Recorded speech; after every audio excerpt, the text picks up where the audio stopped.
to confirm that cancer could not have a hold on my spirit. And now I can safely say this. I am a mountain mover. I am a kingdom shaker. I am a table turner. I am a cancer victor. And yes, my journey was tough. But hey, I was tougher.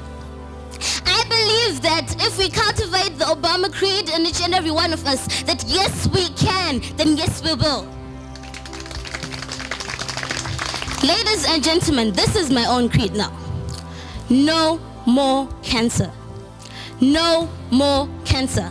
And it shall be the only creed that I shall meditate upon until I see it happening. That future generations should not know of cancer through suffering from it.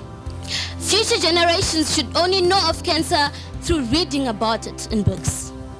Because by then, cancer should have become non-existent.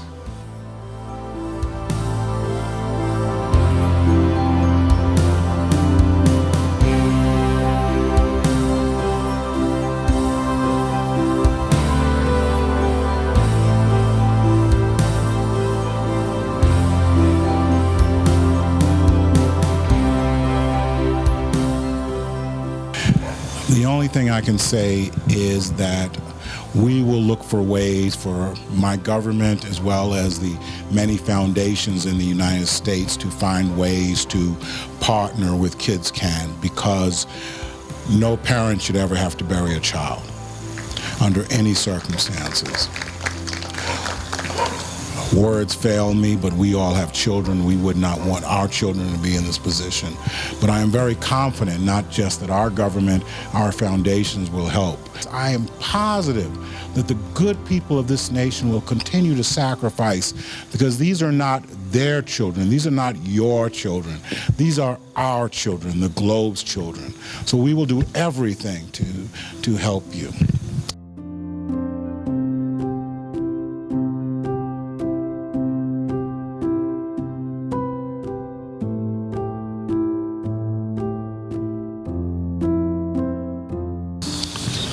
We are gathered here to commemorate Zimbabwe's young cancer fighters.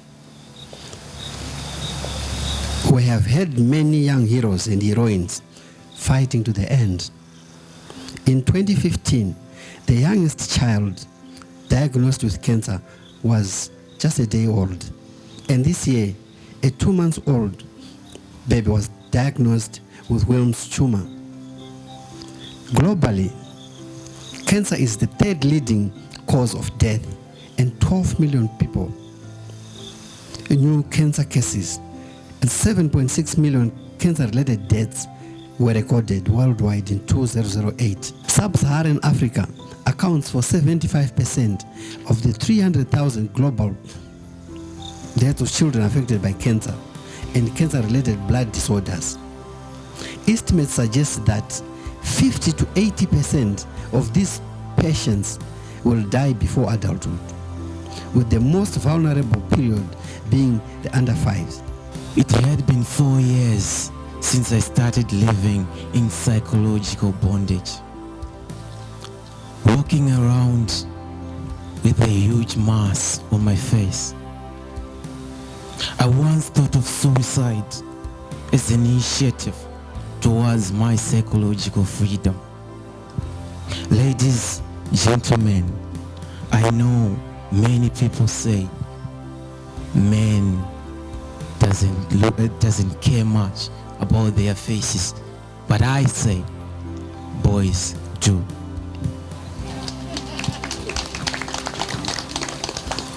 The mask stretched all the way to my neck, and I understand medicine calls it plexiform neurofibroma.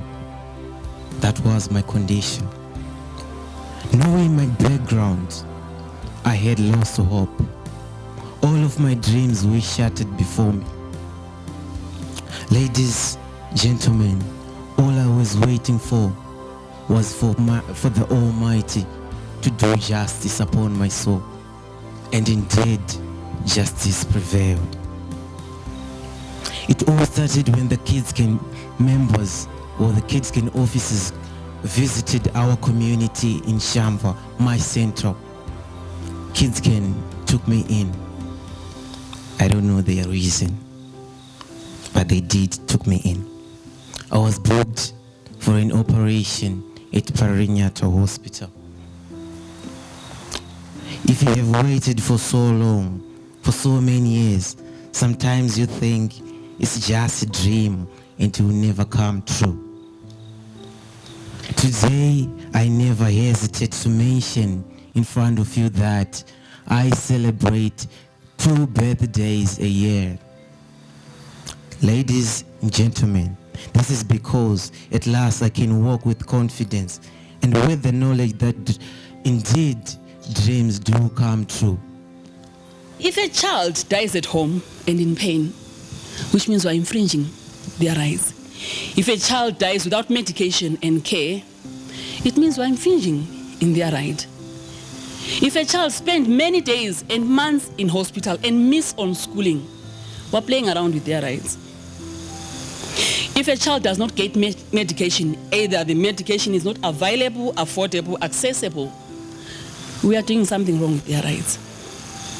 If a child dies without a proper diagnosis, in a country where we've got technology, educated people who are able to diagnose, then we're doing something.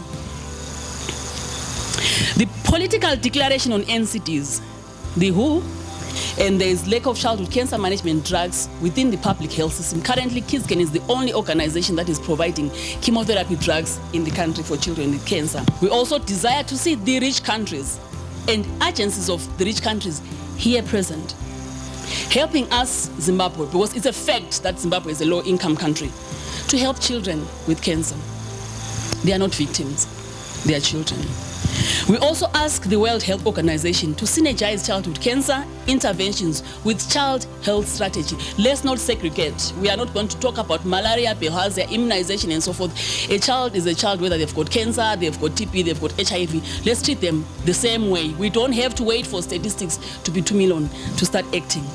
We also call upon the UN agencies to scale up efforts with tools, guidelines, and resources to support Zimbabwe in responding to cancer, in fact, childhood cancer. And I call upon you to call upon the government to propose that childhood cancer is addressed at the WHO's World Health Assembly in 2017 and the 3rd UN high-level meeting on NCD in 2018. Thank you.